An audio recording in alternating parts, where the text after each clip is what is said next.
Hey everyone! So, the new movie in the To All the Boys I've Loved Before series is coming out this Friday. And to help celebrate and promote it, I wanted to make some videos on some To All the Boys I've Loved Before content. So, in this video, I wanted to talk about the similarities and differences between the books and the movies. In this video, I'll be focusing mostly on the second book, P.S. I Still Love You. So, some similarities and some differences. Well, the differences are what strike me the most between the book and the movie. I really enjoyed the books a lot, and I enjoyed them quite a bit better than I did the movies, and there's a lot of reasons for that. But one of the first things I wanted to get into is how the first movie actually compacted about the first half of the second book and put that in at the end of the first installment of the movies. So when Peter and Lara Jean end up reconciling at the end of the movie, that actually all happens in the second book when the video of them in the hot tub gets leaked and Lara Jean confronts Genevieve about being the one to post it. That all takes place in the second book. But as we see from the movies, that actually takes place in the first movie. In the second book, Lara Jean also spends a lot more time at Bellevue, spending time with Stormy, who we get to see a little bit of in the second movie. However, it's not as in-depth as we get to see in the books. We get to see a lot more development of her relationship with Stormy, and her and Stormy share a lot of moments together, mostly talking about boys. Stormy even tells Lara Jean that she has a grandson that looks like a young Robert Redford that she would love to set Lara Jean up with. Also, in the books, one of the main things that changes, I guess, is Peter and Lara Jean are the ones to get the old gang back together and decide to go to the treehouse one last time before it gets torn down. Lara Jean remembers that they buried the time capsule there, and she wants to invite everybody back to the treehouse one last time so that they can all dig it up together. So it's a plan between her and Peter. None of this awkward stuff going on between her and John where they try and figure out should they dig it up alone or with other people or whatever's going on. None of this kind of weird correspondence. In the books, there's a correspondence between the two of them through letters, obviously. And in the movies, it's mostly more face-to-face time that we get to see. In fact, John and Lara Jean don't even meet face-to-face in the books until the treehouse party. Up until that point, they've just been sending a bunch of flirty letters back and forth, mostly on John's part, but a little bit on Lara Jean's too. In fact, in one of his letters, in his first letter that he sends back to Lara Jean, John apologizes for not having gotten back to Lara Jean sooner because it was addressed to his old address rather than where he currently lives. And he ends the note with asking her why she decided to send the letter after all these years, since it's coming quite a bit later. He also tells her that if she would like to phone him or email him or write him back, please do. Sorry, I had to turn the light on there. It's getting a bit dark. But after Lara Jean asks for her letter back in one of the letters she writes to John, he obliges on the condition, or he says that he will oblige on the condition that Lara Jean return the letter back to him when she's finished reading it. If you recall from the movie, that's no different. But there is a very cute little flirty detail on John's part in there, in which he ends his note saying, "Just wondering how many other letters you wrote. Just wondering how special I should feel." In the final straw of the correspondence of letters, John gives her her letter back and asks for one favor. He says, "I've really been enjoying writing letters with you back and forth, but could I also have your phone number? You're pretty hard to find online." And then he leaves his phone number for her there at the bottom of his letter. So it's pretty suggestive. Anyways, moving on to the treehouse, back to the treehouse. Pivotal moment for the book takes place here. In the books, And this is where it differs significantly from the movies. Because in the books, when they're at the treehouse, they reminisce about a game they used to play when they were younger called Assassins. And essentially, the game was everyone got assigned a name secretly, and you had to try and tag that person out that you got assigned before you yourself got tagged out. Last person standing wins. Well, in the book, they decide to play it one last time for old time's sake. And Lara Jean is determined to win this time because she has never won in the past. To make it interesting, Genevieve, suggests that they play for something. And her suggestion is that they play for a wish. One wish that the winner will be able to ask from anybody playing, and that person has to grant it to them. Now, most of the rest of the major events that take place for the plot of the rest of the book is directly or indirectly linked to this game and its outcomes. So, for example, Lara Jean got John's name in the game, and it just so happens that one day when she's at Bellevue, where Stormy lives and where she volunteers at, who happens to come in but John Ambrose McClaren. And she has no idea at first why he's there, but she soon discovers that the young, handsome grandson that Stormy was talking about, who looked like the young Robert Redford, is John. So this is where another difference comes into play. John is not actually a volunteer at Bellevue in the original story. He's Stormy's great-grandson. She doesn't want anyone to know that he's her great anything, so she refers to him as her grandson, but yes. This moment and being able to spend time with John at Bellevue is one of the catalysts for a lot of other great moments, really sweet and tender moments that John and Lara Jean get to share with one another. Like, she's able to take him out when they are kind of forced to slow dance together when he comes over that first time. That's how you take someone out. You have to put both of your hands on their back or their chest, and she's able to take him out. Now, this game also leads to a lot of strain in her relationship with Peter, because they haven't been able to see each other outside of school or safe, which are the only two safe zones.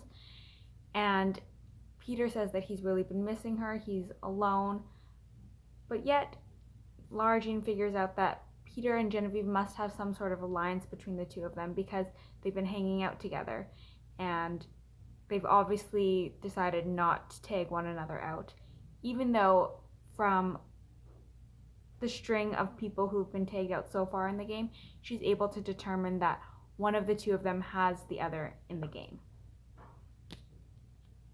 Which understandably makes Lara Jean feel a little bit insecure.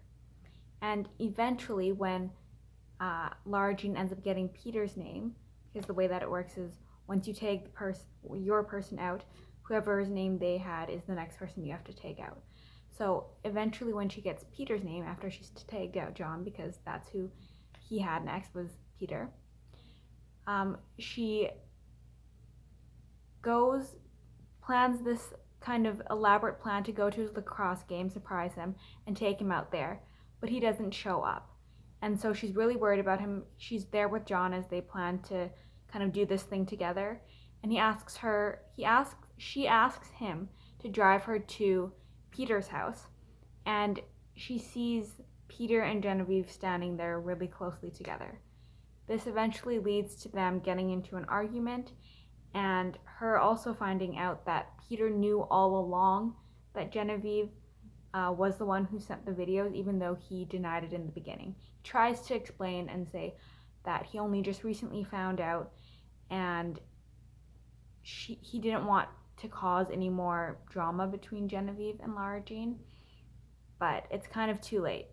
It's at this point also in the book that Lara Jean starts to think about how she always feels like second choice next to Genevieve, that Peter goes to Genevieve first and Lara Jean second. She wants to be someone's number one girl, she says. She's sick and tired of being someone's number two.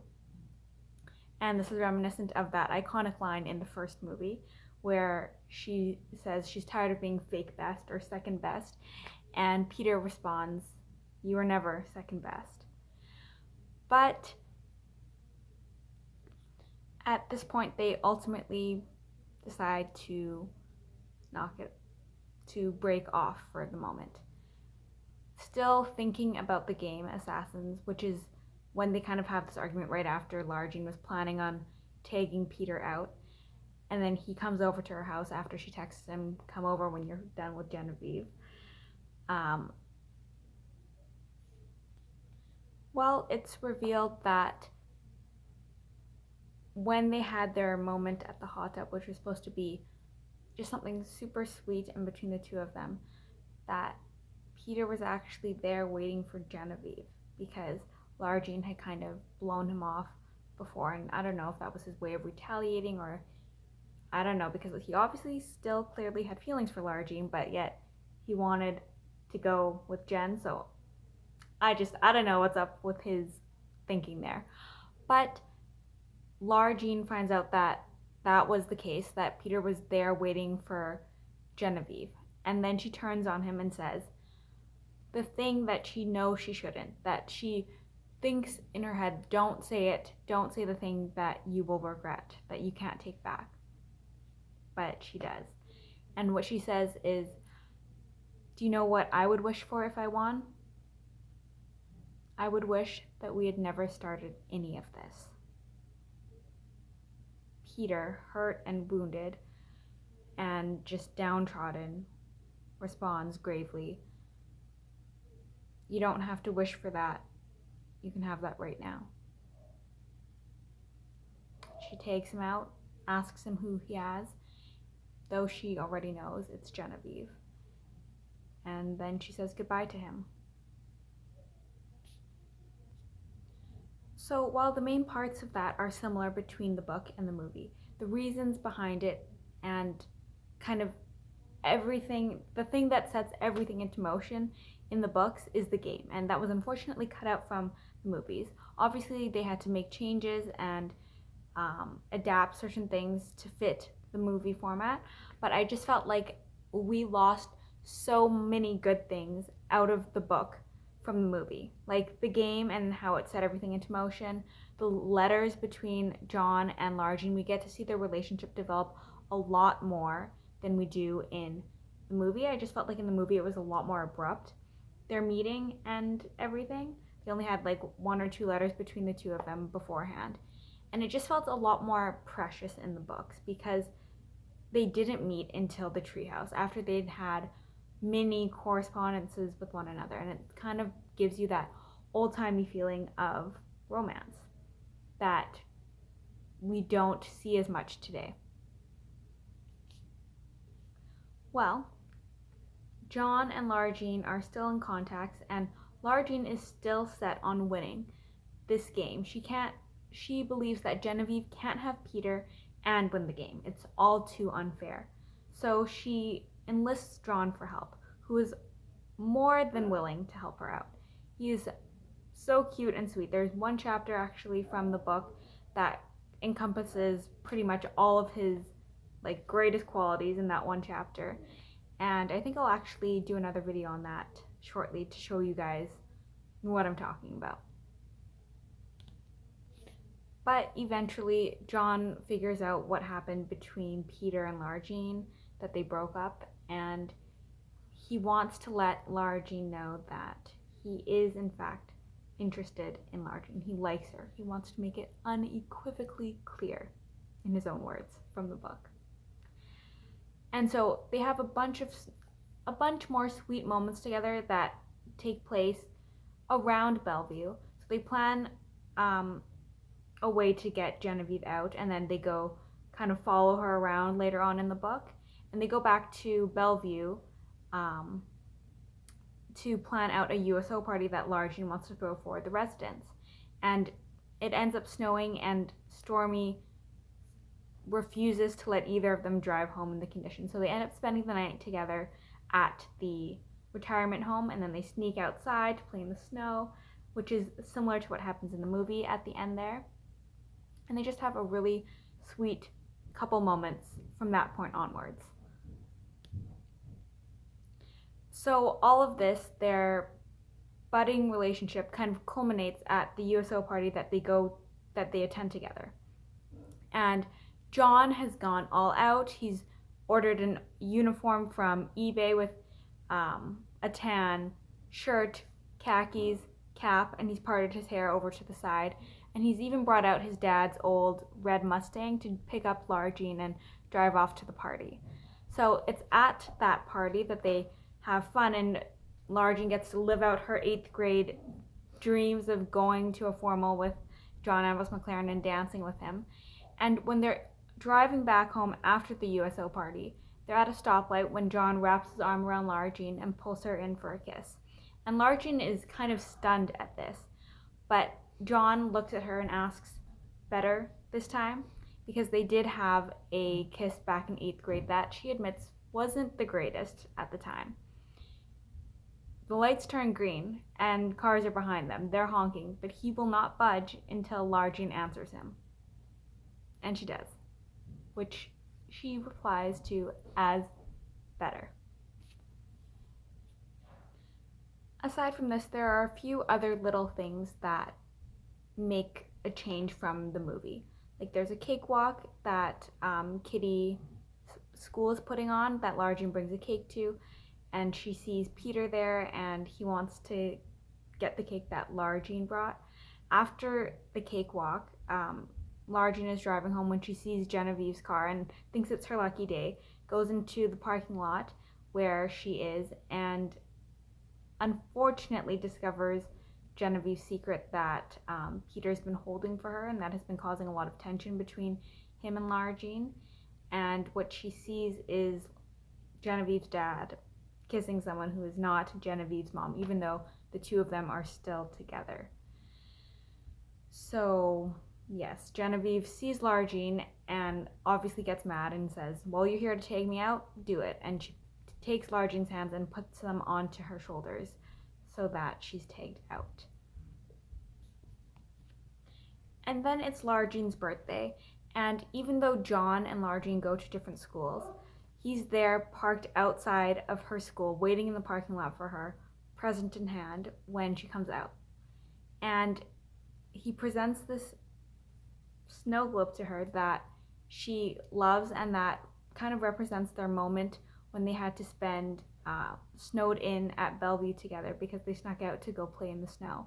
And she believes that this present is just kind of everything because it shows that it's something that only someone who really truly knew her would be able to get for her, and just shows how much he knows about her and cares about her. Lara Jean is surprised at John Ambrose McClaren cutting school because he's not typically that kind of guy. But for Lara Jean, he is. He's constantly proving that he cares for her, and he's still doing that now. But then Peter comes along. Just as Lara Jean's about to get into John's car and drive off to I don't know where, Peter comes out and says, hold up. And he says, I didn't get a chance to say happy birthday to you. And when he takes the snow globe out of Lara Jean's hand and asks John to hold it for him while he presents her with his present, which is the heart necklace that he got for her for Valentine's Day and which he asked for back after they broke up. He gives it to her and tells her basically that symbolically, his heart that he's giving to her is hers to have and to hold. And he says that when he gets Lara Jean back, Peter is going to put this necklace on her and pin her, as I talked about earlier in the book, which is what Lara Jean was talking about in the 50s when a boy and a girl were dating. The boy would give a pin to the girl to kind of declare to everyone, I guess, that they were together officially. Well, Lara Jean is in the throes of confusion. She's kind of torn between John and Peter at this point, even though she gets in John's car and tells Peter that she can't accept his necklace. He won't take it back. So she's in his car and they're driving together. And John asks her, did I even have a shot? And this whole time, Lara Jean was thinking of just that. She was thinking of Peter, John, who can she not live without? The reality of Peter or the dream of John. And she tells John that even though she really likes him and she wishes that she could pick him, that she would pick him if it was not up to her heart, she would. And John responds in probably one of the classiest ways. After Lara Jean tells John that her one regret is not having gone to formal with him, or that she wished she had gone to formal with him, John responds, maybe it wasn't our time then, and I guess it isn't our time now, but maybe one day it will be. And he says all of this to her with a steady gaze on her that just shows his confidence and melts Lara Jean's heart a little bit. So eventually Peter and Lara Jean do end up getting back together. They reconcile in where else but the treehouse, where this whole kind of mess got started. And Lara Jean reveals to Peter that she knows about Genevieve's secret, and Peter is just able to breathe out and just sigh relief because he can finally talk about it with Lara Jean and have her know everything that's been going on between them. At this point, Lara Jean comes to terms with the fact that it wasn't Peter who wasn't able to let Genevieve go, it was Lara Jean. And now that she sees it, that she was so focused on Peter and Genevieve's past that she couldn't focus on their present, she is finally able to start a real relationship with Peter. And Peter asks her this. They aren't technically back yet when he asks. They've only just met up at the treehouse, but he says, congratulations on winning, Lara Jean. Tell me, what's your wish? And Lara Jean responds, this time, kind of to make up for everything. She says, I wish things could go back to the way they were between us. I could be me and you could be you, and it would just be a really sweet first romance. And Peter's eyes go all caramelly at this, and he tells her that even though Lara Jean might not have been his first girlfriend or his first love for some things, she's the most special to him because she's the girl that he loves. After he says this, she crawls towards him and then stops herself short, remembering the words of their new contract, that they promised that they would never break each other's hearts. What if we do? She asks him. And Peter looks at her fiercely and says, so what if we do? If we're so guarded, we're never going to be anything. Let's do this thing for real, Lara Jean. No more contracts, no more safety nets. My heart is, you can do whatever you want with my heart. It's yours to have and to hold, to break, to protect, and to care for. And it's at that moment that Lara Jean realizes that that's true, and that the same goes with Peter for her own heart. So those are the major differences between the books and the movies that show up. I hope you guys enjoyed this video, that you were able to see all the differences that I'm kind of talking about between them. And I would love for you guys to continue to discuss and share with me. That's kind of the whole reason I started making these videos, was just because of how much I really love this series. So I would love to hear your guys' thoughts and comments on what you think. The aesthetic of everything in the first movie was just so good, but I have to say I especially love the books. And if you have not read them yet, I would highly recommend that. So that's something that you should consider. But I want to know, what are your thoughts? Do you prefer the books or the movies? Let me know in the comment section down below. And yeah, like and subscribe if you guys love To All the Boys I've Loved Before anything like I do, because that's what most of my videos on here will be covering, and I would just love to be able to continue to share with you guys and for you to share with me vice versa. So for now, I just want to thank you for watching my video, and I hope you enjoyed it. See y'all later.